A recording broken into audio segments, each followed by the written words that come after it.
In the following program, look for NOVA's web markers which lead you to more information at our website. Sleek, black, and rarely seen, submarines are the ultimate killing machine.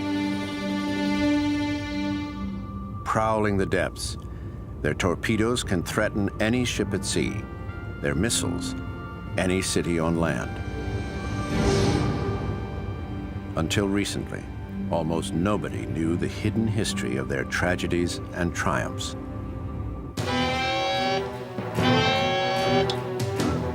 Dive.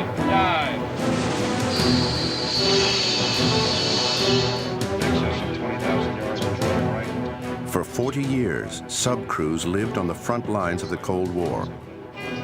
Day in, day out, they practiced launching the missiles that could unleash Armageddon. Weapons con, you have permission to fire. Initiating fire. Initiating fire.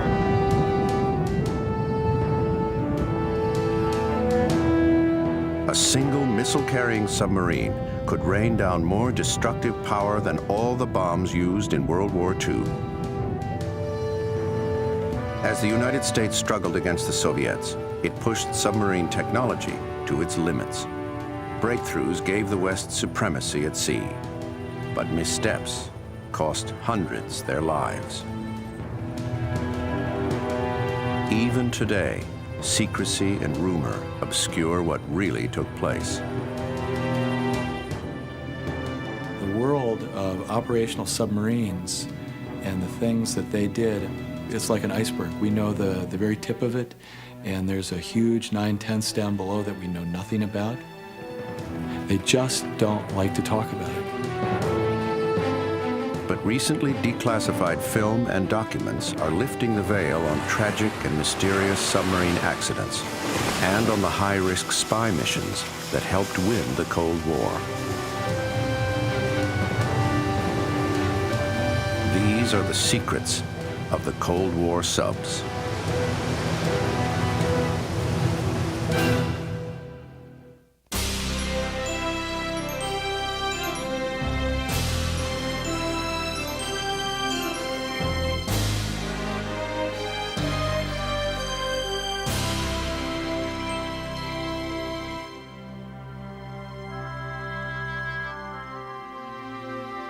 Major funding for NOVA is provided by the Park Foundation, dedicated to education and quality television.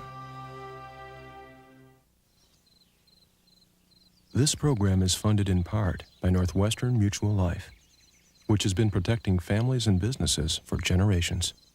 Have you heard from the quiet company? Northwestern Mutual Life. And by iOmega, makers of personal storage solutions for your computer, so you can create more, share more, save more, and do more of whatever it is you do. iOmega, because it's your stuff. And by the Corporation for Public Broadcasting and viewers like you.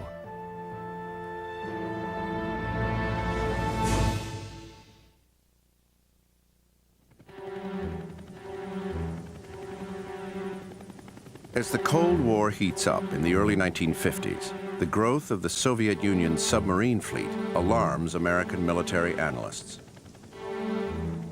At the height, they must have had 500 submarines in service. At the best, we have about 130 submarines in service, 150, some number like that.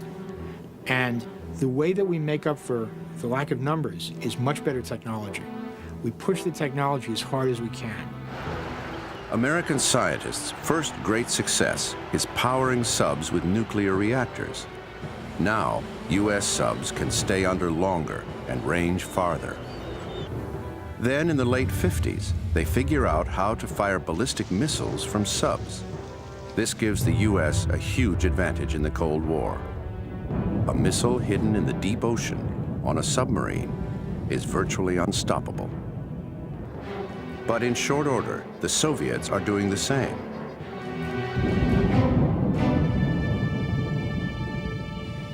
The Navy responds with smaller, quieter attack subs that can track the Russian missile boats around the world. The goal, should war break out, to destroy the Soviet subs before their missiles are launched. American submarines are state-of-the-art, the weapon of weapons throughout the Cold War. But mistakes at the cutting edge are deadly. Well, most people don't realize how truly dangerous the deep sea is. It's waiting there for you to make a mistake. When you make a deep dive, you can feel squeaks and moans. You can see things start to pop, water starts to come out. I mean, you're right on the edge, and if you make the slightest mistake when at the edge, it'll kill you. That was made painfully clear in 1963. The Navy's newest nuclear submarine, the Thresher, is launched at Portsmouth Naval Shipyard. The 278-foot craft is the first of a new class of attack subs designed to operate deeper and more silently than previous undersea craft. The Thresher will have a crew of... Thresher was the best of the best. It was this incredible piece of machinery that we put to sea, the first of a whole new class of submarines that were going to be super quiet and give us an enormous advantage over our communist foes. Now she, as we saw it anyway, and I was a little bit in at her beginning, she was really a leap forward. She was the killer shark, the first real killer. At the time, of course, I thought we couldn't get any better than this. We were going to be the big kids on the block from that time on. She had the first computerized fire control system in a submarine. She had this big sonar, which had incredible range. She could fire anti-submarine missiles, which were a new thing then. She was the most advanced submarine we had devised. When Thresher was introduced, we realized the significance of that moment. And we could only hope that our subs wouldn't be at too great a disadvantage. April 9th, 1963, Thresher heads to sea. Early the next morning, she begins a deep dive, as deep as she can go. It was near Corsair Canyon that they decided to make their dive. And they had a ship above, the Skylark. They had an ASR. Now they call them rescue ships, but certainly not for nuclear submarines. But it was able to have a line of communication, so there was a dialogue going on. Everything goes smoothly until 9:13 a.m. That's when Skylark gets the first hint of a problem down below. Thresher reports experiencing minor difficulties. Have positive up angle. Am attempting to blow. We'll keep you informed.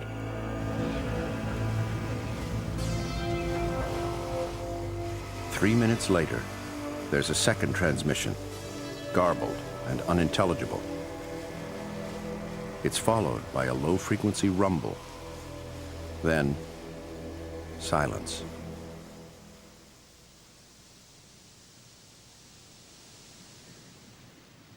On the surface, there's no sign of trouble. But as the minutes pass, fear takes hold.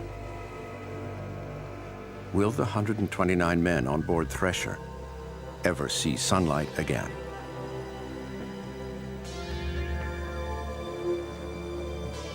Skylark reports Thresher's continuing silence to Fleet Headquarters. It's the first tragedy to strike the nuclear sub force. It hits the tight-knit community hard. I immediately made an assumption that it had happened perhaps in shallow water. Jumped in the car, drove over to the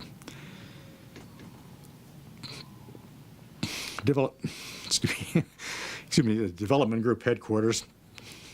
Went in to offer what help I could give, and they just said it was too deep. We'd lost 100 good friends. It's beginning to sink in. Still difficult to believe. Ray McCool had left Thresher just moments before her departure because of a family emergency. In my mind, it was impossible to lose a ship as fabulous as that. I couldn't think of any reason why she was lost or why she went down. 129 men gone, all that machinery gone, all this cutting edge, you know, the beginning of this new wave of technology gone, and we don't have any idea what went wrong. The very first thing they had to do was to find it. They had to understand as well as they could what went wrong. They had to do the forensics, they had to do the detective work, and they couldn't even find the submarine. And that went on month after month after month. The Navy even brings a car out and studies how it sinks to the bottom, hoping to discover some clue to the location of Thresher's remains. Remote cameras and sonar sounders are tirelessly dragged over the sea floor. And the Navy's only deep-diving vessel, the bathyscaphe Trieste, spends as much time searching the bottom as her crew can stand. Finally, after 6 months of searching, Trieste discovers what's left of the Thresher. The sub imploded with such force, nothing remains but scrap metal. Meanwhile, a Navy Court of Inquiry is making discoveries of its own. Thresher's maintenance records show that 14% of the joints in the piping that moves high-pressure seawater through the boat had failed ultrasonic inspection. Hundreds of other joints had never been tested, even though pipe joints of this type on other subs had failed, causing serious flooding. At the depth Thresher was at when she was lost, failure in a 6-inch pipe would dump 100,000 pounds of water per minute into the ship. Thresher's last telephone transmission gave the court vital clues as it painstakingly reconstructed what had most likely happened. A failure in an engine room pipe floods the compartment and blows enough fuses to force a reactor shutdown. On battery power alone, Thresher does not have enough power to reach the surface. Now, normally when you're at depth like that, you drive your way out of problems. You just bow up and you just apply power and you drive yourself up to your safer depths and get yourself out of trouble. As a last resort, they blow compressed air into the ballast tanks to displace water and gain buoyancy. But Thresher's ballast system is an old design, from the days when submarines couldn't dive this deep. And it couldn't get enough buoyancy. Remember, it's taking on water, so it's getting heavier, and then it's just gonna go up, sort of stall out, and then just slip back. As Thresher sinks below 1,500 feet, her hull can no longer withstand the crushing pressure of the sea. And once you go below crush depth, which isn't far away, then Mother Nature does it. Pressure just,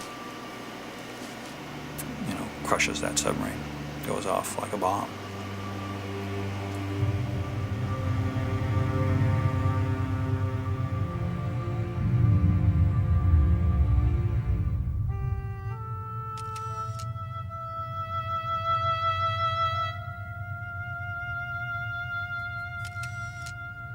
Scattered fragments of twisted metal are all that remain of Thresher, the greatest submarine of her day.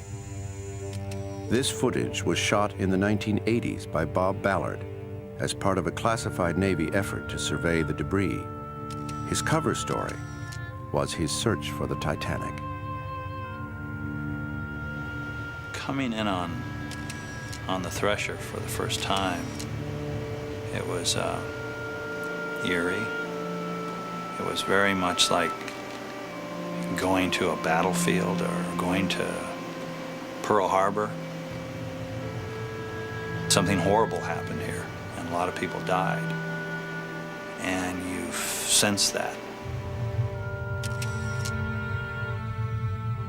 129 men, casualties of the Cold War. The Navy Court of Inquiry concludes that in trying to rush Thresher's exciting new technologies to sea, the Navy made mistakes in design and construction. The Navy vows it will never happen again. But 5 years later, in the spring of 1968, tragedy strikes once more. This time to a submarine headed home from the Mediterranean.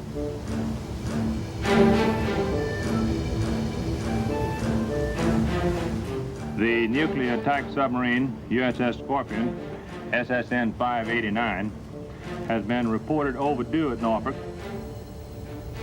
The submarine was scheduled to return to Norfolk at 1 p.m. today at the conclusion of a routine extended training operation with An all-out air, surface, and subsurface search is currently underway in the entire Atlantic Command. Scorpion, with her crew of 99 officers and men, had simply vanished in the vastness of the Atlantic.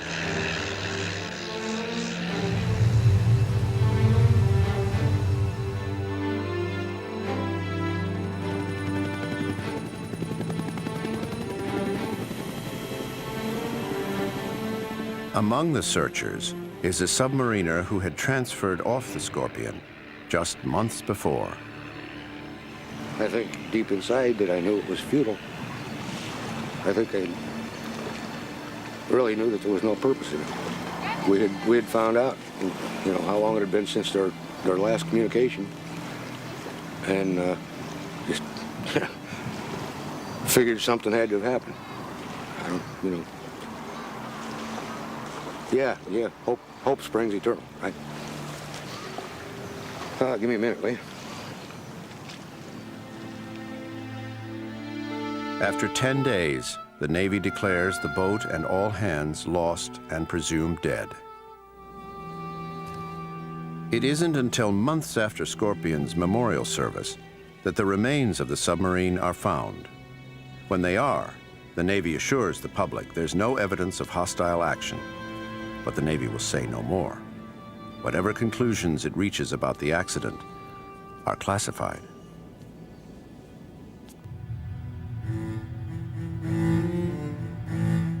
Scorpion lies 10,000 feet below the surface of the Atlantic. Bob Ballard uses this mini-sub to photograph the boat's remains in the mid-1980s. Unlike Thresher, Scorpion remains largely intact. She must have been partially flooded before she reached crush depth. This was Scorpion's tower or sail. It was ripped completely off the boat. The extreme water pressure broke off the entire tail end of the sub and rammed it into the section in front of it, like a collapsing telescope. None of these images are released until 1993. That's when the Navy finally begins declassifying information about Scorpion.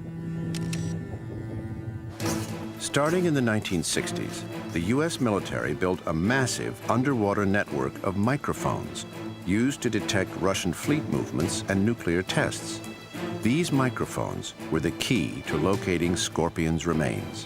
I think in all, in the course of the Cold War, we spent about $17 billion. I mean, we're not talking small change. Big money to wire the world's oceans with these microphones. They had the whole ocean wired for sound. It's really kind of a cool thing. Technicians were trained to interpret squiggly lines like these as the distinct sounds of ships, whales, undersea volcanoes, and submarines. An unexplained underwater explosion is found by a team of specialists headed by Navy scientist John Craven. The Canary Island record showed a blip on the record which might or might not have been associated with Scorpion, and then showed a period of 91 seconds of silence, and then a series of about 17 events that could have been the implosion of various compartments associated with the submarine. When the same pattern is found on recordings from 2 microphones in the ocean off Newfoundland, 3,000 miles away, it's possible to triangulate where the explosions occurred. But if they happened on Scorpion, there's a new mystery to solve. What we expected was that if the submarine were moving on a track, that the first sound would occur at this point, and that the next sound would come ahead of this point, heading more home toward Norfolk, and the third sound would come this way, heading more toward Norfolk, and so on and so forth. But we discovered to our shock and surprise that the sounds were going in the wrong direction, as though the submarine had turned around and was heading back toward the Mediterranean. Had Scorpion turned around? And if so, why? The Navy has a possible explanation, but keeps it secret for 25 years. Finally, in 1993, the Navy releases its findings. The most likely scenario, the Navy believes, begins when stray electrical current activates an onboard torpedo. The captain orders an immediate 180-degree turn, which he expects will trigger a safety mechanism and disarm the torpedo. Then, the crew ejects the torpedo. But it doesn't disarm. The torpedo begins to search for a target. If no one else is around, and that torpedo begins to search and acquire, it's going to acquire you.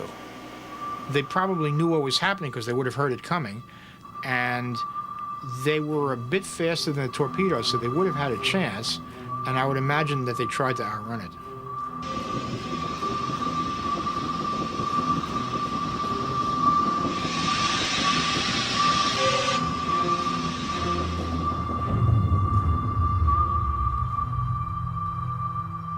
But this scenario does not satisfy everyone. As a young Navy lieutenant, Ross Saxon examined the Scorpion wreckage in the bathyscaphe Trieste. Now, I dove on the Scorpion, and I didn't see any evidence whatsoever that a torpedo sunk that ship. There wasn't anything on the hull structure that we could see that would suggest that. The shutter doors were shut on all the bow tubes. The submarine was broken up because of its trip to the bottom, but there wasn't any evidence that a torpedo sunk it. Dan Rogers doesn't believe the torpedo story either. He transferred off Scorpion just before her final voyage because he believed inadequate maintenance made the submarine unsafe. I really didn't want to be there. I was really that concerned about the condition of that boat, and especially the material condition of the boat. Eventually, Rogers shared his doubts with Steve Johnson, an investigative reporter for the Houston Chronicle. Johnson found letters from other crew members that showed they too were concerned about the mechanical condition of the sub. He tracked down Ross Saxon, whose doubts about the torpedo theory encouraged him to keep digging. Then, after years of effort, he unearthed a critical piece of Scorpion's past. I obtained several thousand pages related to the Scorpion's maintenance history from the Atlantic Submarine Fleet. I had sent out half a dozen requests under the Freedom of Information Act, and it just so happens they found these documents that they thought had been destroyed. Buried amid thousands of pages was the day-by-day history of how the Scorpion was selected in a secret program that drastically reduced the maintenance that it would have ordinarily received. To save time, the Navy had cut back on Scorpion's last overhaul. Scorpion was in the shipyard 8 months, though an average overhaul took 24. They spent just $3 million, a fraction of the norm. The torpedo theory seems to be extremely convenient for the U.S. Navy because it tends to detract from any other theory. And also, it tends to remove any kind of responsibility from the U.S. Navy itself from any maintenance problems that may have contributed to the actual loss of the submarine. Yet another clue in the Scorpion mystery has been uncovered by journalists Chris Drew and Sherry Sontag. Their research has revealed another disturbing Navy secret. When the Navy released its version of events, that the Scorpion had been killed by one of its own torpedoes, I was working at the Chicago Tribune. This was a huge front-page story. As it turned out, one man who read it had been an engineer at a torpedo testing lab, and he remembered that they'd had all sorts of safety problems with the torpedoes. Now that it wasn't classified anymore, he wrote to John Craven to ask him how much of the conclusion that a torpedo was at fault had been based on all these safety problems they were having. Craven was floored. Craven had led the scientific investigation into the Scorpion mystery, yet he had never been told of torpedo problems. In fact, Naval Ordnance had insisted the explosion of a torpedo on board was impossible. Craven shared this letter with Sontag and Drew, who immediately started digging into the story. They learned that in tests, the battery that powered the Mark 37 torpedo had occasionally overheated and caught fire. Engineers who had worked at this torpedo test facility in Keyport, Washington, said they had warned the fleet about a possible onboard explosion big enough to sink a submarine. From the moment the lab began to test these components, they warned Naval Ordnance that the batteries represented a huge danger. They said that there was no margin for error. They said that they could too easily partially activate and catch fire. Naval Ordnance ignored them. I'm sorry, you think people what? We spoke to a lot of people who are no longer in contact with one another, who were there during the fires when the alert was made and everything else. We're very confident. We can't tell you that this is exactly what happened to Scorpion, but we can tell you this danger very definitely existed. Perhaps it was an exploding torpedo that took Scorpion down. Perhaps it was the failure of equipment that didn't get the attention it required. With no survivors, we'll never know for sure. But following the disaster, the Navy abandoned its reduced maintenance experiment and redesigned the Mark 37 torpedo. The U.S. Navy never lost another nuclear submarine.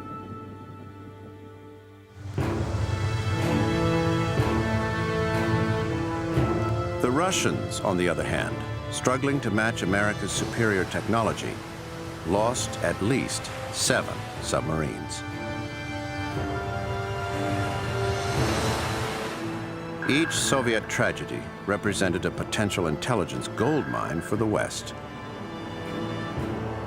Submarines are little cities, and in these little military cities were all the highest state secrets of the Soviet government, right there. Little concentrated capsules of it, right there. Down on the ocean floor, waiting for us to come and pick it over. You know, I mean, there was no more priceless intelligence than that in the Cold War. And there it was. The problem is retrieving these secrets. The bathyscaphs and remotely controlled camera sleds of the late 60s and early 70s are pretty much limited to taking pictures.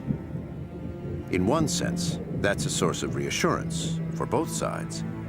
When things are thrown to the bottom of the sea, there is a reasonable presumption that they will stay there. The notion that anyone has the capacity to go to the bottom of the ocean and pick things up is quite fantastic. I mean, who would think of such a thing? We Americans, of course, would think of such a thing.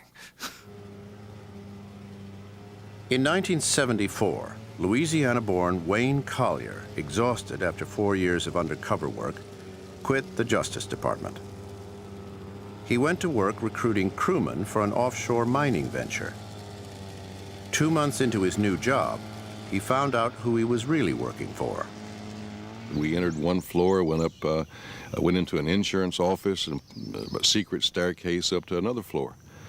And with my prior background with agent work, I thought, what's happening here? What's going on? He says, you are employed by the Central Intelligence Agency. And I immediately thought, oh, not again. I mean, I wanted to leave government work. I had a marriage that was on the rocks because of my 4 years, and I thought this is going to ruin everything for me. But I didn't say anything about my personal problems. And he said, what I'm going to tell you may be shocking, may be alarming, but you involved with an operation to steal a Russian submarine. And I thought, well, I've heard a lot of things, but this is unbelievable. It's just, I got to hear more about this. This amazing story began on the 23rd of February, 1968. Получив соответствующее задание, подводная лодка вышла из базы. We received an order and the sub left its base in the Northwest Pacific and began a very long journey to its patrol area. Переход. The sub is called K-129. It's carrying 3 nuclear missiles. Somewhere in the Pacific Ocean, it disappears. Что могло случиться с этой What could have happened to this submarine? It was a mystery. A mystery the U.S. Navy couldn't solve. But thanks to its underwater microphones, the Navy did know where the submarine with its missiles, torpedoes, and code books now lay. 17,000 feet beneath the surface of the Pacific. Now, how much is the prize worth? Well, I ask you, how much would you be willing to pay to get a fully armed Soviet submarine on operational station aimed at the United States with the weapons targeted on our cities? It seems to me that's worth an awful lot of money. And we spent a lot of money, sure. Richard Nixon has just been elected for his first term, and money for fighting communism is not a problem. Within months, he orders the CIA to get to work on the nation's largest covert operation since the Manhattan Project. Security is a major concern. Detection could precipitate an international crisis. You're obviously dealing with very sensitive relationships when you get into stealing another country's submarine. 2 challenges are paramount. First, there is no known technology that can do the job. And second, the whole operation has to be kept hidden from both the Soviets and the American public. That requires finding a great cover story. And lo and behold, we found this wonderful example in Howard Hughes, who was secretive by nature. He'd been associated with sort of far-out ideas in the past with the snow goose and some other things, that nature, so he's absolutely perfect. And he agreed to be the cover. Hughes announces to the world he's going to build a magnificent ship that will collect the mineral riches lying on the ocean floor. It was an extremely plausible thing for a rich techno-eccentric like Hughes to want to go out and mine the deep, you know, with a vacuum cleaner that could just sweep up all these manganese nodules. Even Nova gets swept up in the excitement and does an entire show on ocean mining. Corporations the world over, fearing they will be left out, begin building their own ships. It's a perfect cover for the centerpiece of the CIA's operation. Hughes calls his ship the Glomar Explorer.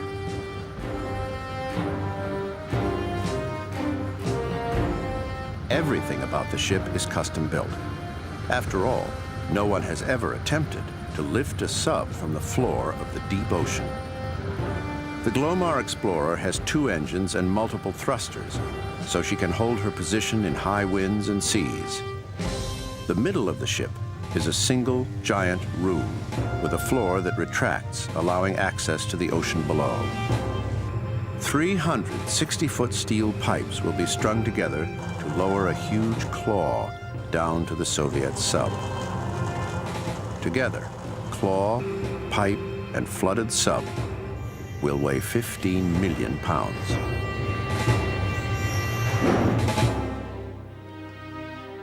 The men who sign on as crew for the Glomar Explorer are fully aware of the risks they face, which range from being boarded by the Soviets to being contaminated with radioactivity. In the end, Wayne Collier is not among them, but his younger brother Bill signs on as a member of the B crew. It was specifically set up that A crew would do the recovery step, and then we would have a crew change, and then B crew would be responsible for the disassembly. And that's actually how it worked out. This account is based largely on Bill Collier's personal experiences and conversations he had with other members of the crew. The Glomar Explorer arrives at her destination in early July. It takes 2 days to lower the claw, nearly the size of a football field, to the sea floor 3 miles below. After what feels like an eternity, the cameras on the giant claw reveal the Soviet sub. It appears intact, except the rear engine compartment has broken off. A nuclear missile is visible in one of the tubes. The operators of the claw cautiously maneuver in for the grab. But when they close the claw, its arms strike hard on the bottom. Unwilling to lose the time it would take to check for damage, they try again.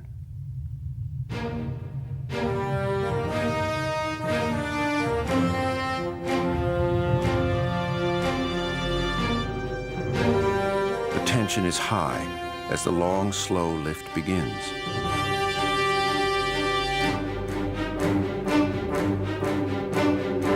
Almost halfway up, 3 of the arms on the giant claw give way. K-129 slips, and a nuclear missile glides slowly, almost gracefully, out of its silo.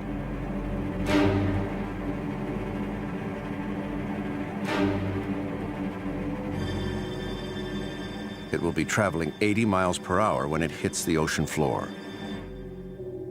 Before it does, K-129 breaks apart. The minutes tick by slowly. There is no nuclear explosion. Only a 38-foot section makes it to Glomar Explorer's giant recovery room. There are no code books or missiles.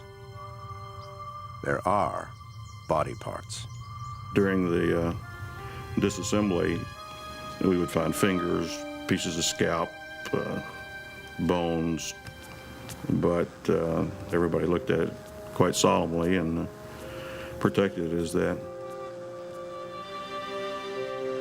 On board the Glomar, the CIA holds a funeral service for the Russian dead. This footage, given to Boris Yeltsin in 1993, is the CIA's only official acknowledgement that the operation ever happened.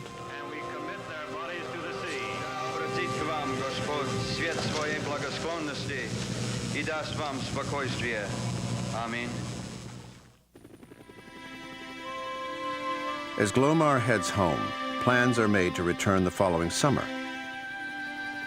Before that can happen, the press discovers the true mission of Howard Hughes's mining ship. Without the cover of secrecy, the fabulous technology of the Glomar is worthless to the CIA.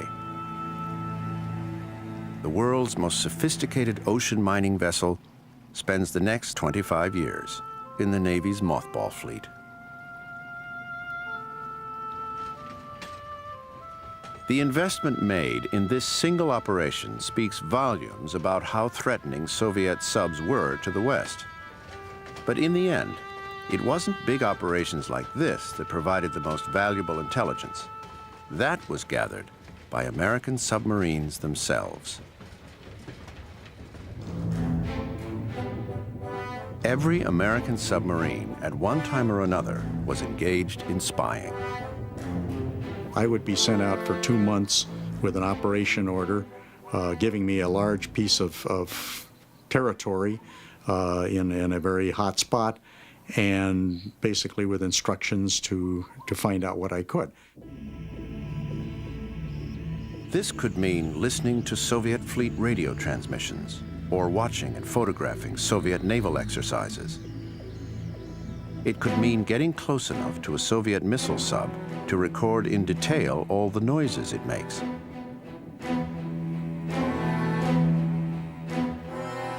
Those distinctive sounds enabled American sonar technicians not only to find an enemy submarine, but often to identify the specific boat.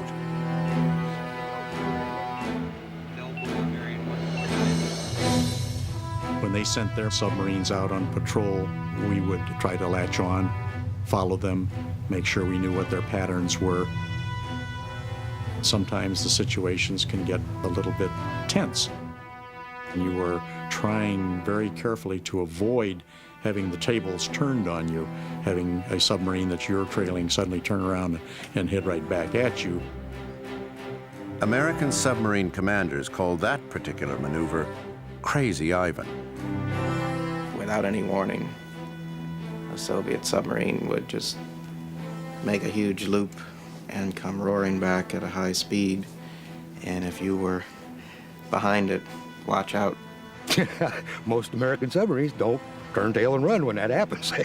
They just sit there, let Ivan swing on by, you know, and say, phew. Even as recently as the early 90s, these cat-and-mouse games have resulted in undersea collisions. That's how the commander of this Russian sub explained the dent that sent him home for repairs. His colleagues, like Captain Igor Kurdin, think it's lucky anyone made it home alive. A few meters to the side, he would have hit the missile bay. Everyone would have been dead instantly. It could have been a huge explosion, nuclear warheads destroyed. It could have been an awful catastrophe, worse than Chernobyl. There were other potential risks as well. On one occasion, while observing Soviet naval exercises, Dan Rogers' sub found itself in the path of a Soviet torpedo. We were just sitting around collecting telemetric data, in other words, listening, learning what we could of their operation and what they were doing. Sonarman reported, "Con sonar, there's a torpedo in the water." And I looked over at the other two watchstanders. And I thought I was scared. I don't feel like I looked like they did, but I thought I was scared. Those guys look like ghosts.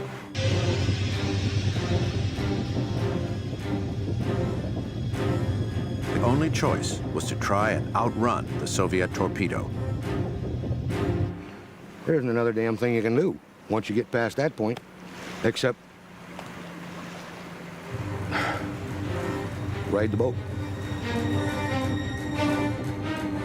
In this case, that was enough. Sub-commanders like Whitey Mack knew the risks of getting in close. They also knew the rewards. In 1969, Mack slipped in behind the newest Soviet missile sub and followed its every move for 47 straight days.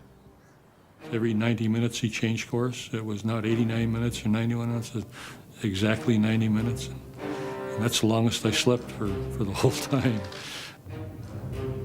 He'd go up, well, we'd come up, he'd come down, we'd go down, and sometimes it got pretty deep. We just did the merry old dance, you know, the two 6,000-ton ships circling each other. I think that probably the most important things that we came back were that we had an idea of where he was operating, the method of his operations. We think we had a better handle on the range of his tactical missiles. We could actually separate the different officers of the deck. We knew which guy had the deck, just the way he handled the ship, the way things ran. You learn a lot about it. You know, when you live next door to somebody, you learn a lot about them. And we did, and we brought a lot of information back. This business of surveillance against the Russians and finding out what they were doing, it was just like cowboys and Indians.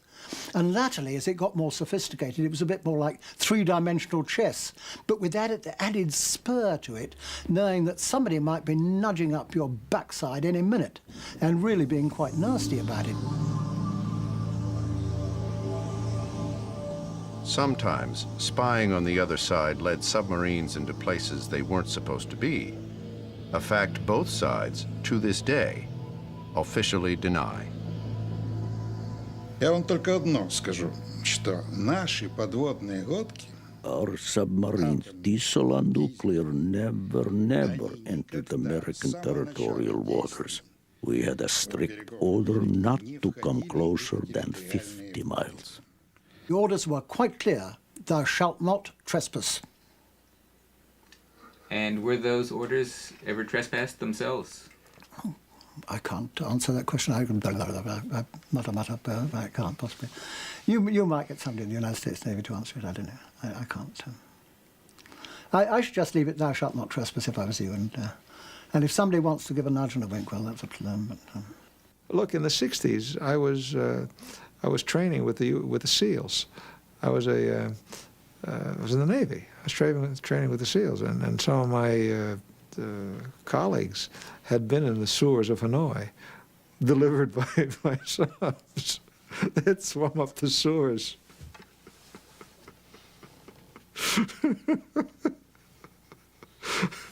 So, can you get real close? Oh, you can get real close. In fact, specially equipped American submarines like the USS Halibut repeatedly violated Soviet territorial waters. They were drawn there by the presence of underwater military communications cables. The Soviet military naively sent a lot of its military information through cables that loped around through the relatively shallow waters around its periphery. And because it was down there and supposedly unreachable and out of sight and out of mind, they put all kinds of communications on there that were unencrypted. For much of the Cold War, spy subs placed and retrieved recording devices on military cables off Russia's northern and eastern coasts.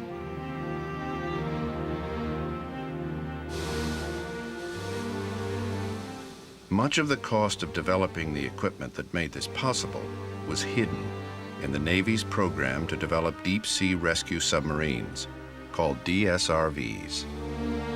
Anybody who served on submarines and heard about deep submergence rescue vehicles knew from the start that they were fiction. They had to be. Unless you went down on an undersea mountain or on the continental shelf, you were going to go down and go below crush depth, and there would be nobody left to rescue. But it provided the perfect cover story to create a whole other set of technology that was used for spying. That's where the money went. That's where the energy went. Some believe the rescue subs themselves were occasionally recruited for espionage. The DSRVs, as we know, took a long time to be built. They were Cadillacs that had every incredible bell and whistle that the Navy and its contractors could come up with, and they went deep. They're able to do all kinds of stuff, and probably many things we don't know anything about. The scientists and engineers behind the DSRVs and spy subs like Halibut were challenged by Ronald Reagan's defense planners to go after even more. They wanted live news online, live at 5. They wanted to know what was happening as it happened. If you can get a line onto one of his lines without his knowing it, you've got him. You've simply got him. And there's no substitute for that. You simply know everything he knows. You are inside his circle of decision. You are, in fact, you have a seat at his table. The plan was to use specially designed submarines to bury a listening device in the seabed underneath the main Soviet communications cable of the Russian Northern Fleet. They could lift up their cable and inspect it. It would be clean as a whistle. They would lay it down again. They would lay it right back down on the on our listening device. From this tap, you'd run a cable off over 1,200 miles of the seabed to Greenland, where that information would then be uplinked to a satellite and downlinked to Washington, and you'd be listening to the Northern Fleet activity as it happened.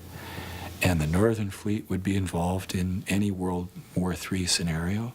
So you would, in effect, have, advance notice for Armageddon. This involved the development of massive amounts of new technology and, of course, the expenditure of massive amounts of money. The whole thing would have come to about $3 billion. Cheap. For the results that were envisaged, this was going to be cheap. It was the highest priority and the biggest budget item in the intelligence budget in the late Reagan administration. They spent about $1 billion on it, and then poof, it all went away because one guy, Pelton. Ronald Pelton was an analyst working for the National Security Agency who was convicted of spying for the KGB. The online tap was one of the operations he compromised. The Soviet Union relied heavily on well-placed spies like Pelton. Given the closed nature of Soviet society, this approach to gathering military secrets was far less productive for the West.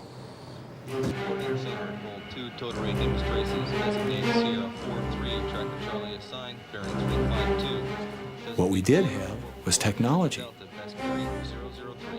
And we used that technological advantage that we had to get the intelligence that we desperately needed. SCM 1/3, sir. Off to the deck. Rig the ship and roll to quiet. And that was important. That gave us a lot of confidence. It made us probably a lot calmer than we would have been otherwise, probably a lot less paranoid than we would have been. If you look at the Cold War under the sea, just about everything about it was dangerous. There was risk in going down in a submarine to begin with. There was certainly risk in taking a submarine right up to the Soviet port or right behind a Soviet missile boat. There was certainly risk in pushing the technology as quickly as they were doing. And often that risk didn't pay off. Often it did, however. And in the end, they didn't provoke the Soviets and start a war. In the end, they were able, through most of the Cold War, to keep track of the Soviet missile boats, which is exactly what they set out to do, to prevent that nuclear Pearl Harbor. They actually did a pretty good job. They were the weapon of weapons of the Cold War. And now, almost a decade after the end of that tense struggle, they still patrol the world's oceans. Their numbers, however, have been drastically reduced, and their 21st century role is a matter of debate, both in and out of the Navy. The job the submarine does will change, but the constant that it's very valuable to have this American thing that goes out somewhere, stays there, that they don't know about, that will remain. Whatever roles the submarine fulfills in the years to come, cutting-edge technology will inevitably be part of the picture. And when that new technology is taken to the depths of the sea, there will be danger. Lives will depend on what has been learned from the past.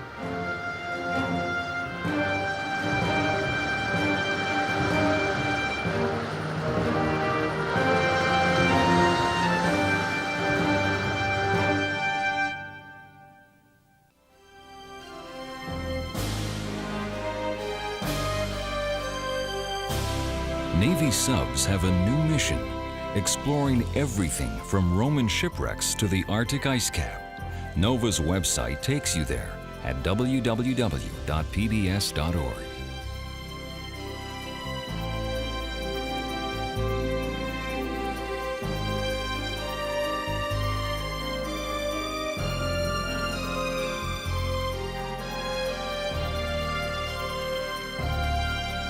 To order the show for $19.95, plus shipping and handling, call 1-800-255-9424.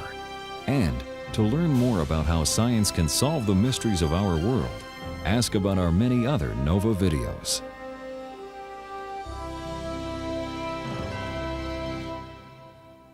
NOVA is a production of WGBH Boston.